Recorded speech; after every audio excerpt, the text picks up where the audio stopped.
పేకాట మద్యం లాంటి వాటికి బానిసలు అవ్వడం చూసాం. ఇప్పుడు స్మార్ట్ ఫోన్కి బానిసలు అవుతున్నటువంటి సరికొత్తదైనటువంటి వ్యవహారం. ప్రపంచవ్యాప్తంగా స్మార్ట్ ఫోన్లు వచ్చిన తర్వాత 5వ వంతు సమయం స్మార్ట్ ఫోన్లకే ఖర్చు పెడుతున్నారు. ఇందులో మనం దాదాపుగా భారతదేశం 19వ స్థానంలో ఉంది.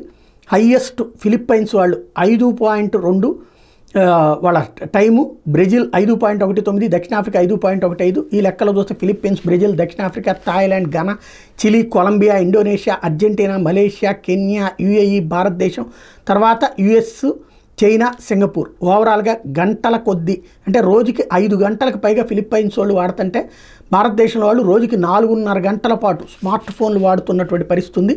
ఇందులో పురుషుల కంటే స్త్రీలు ఎక్కువగా వాడుతున్నారు. సాంకేతికంలో స్మార్ట్ ఫోన్లకి సంబంధించినటువంటిది కాస్త ప్రతి నిమిషానికి ఒకసారి ఫోన్ చూసుకోవడం అలవాటుగా మారిపోయింది. ఫిలిప్పీన్స్, బ్రెజిల్, దక్షిణాఫ్రికా, థాయిలాండ్, ఘనా దేశాల్లో రోజువారీ ఇట్లా స్క్రీనింగ్ సమయం 5 గంటలు దాటిపోతుంది. 4 దక్షిణ అమెరికా, 4 సౌత్ ఈస్ట్ ఆసియా దేశాలు టాప్ 10 అత్యధిక స్క్రీనింగ్ జాబితాలు నిలిచినాయి. అగ్రరాజ్యంగా పిలిచే అమెరికాలో కూడా ప్రతి ముగ్గురులో ఒకళ్ళు ఎక్కువగా స్మార్ట్ ఫోన్లోనే గడుపుతున్నారన్నటువంటి విషయం తేలుతోంది.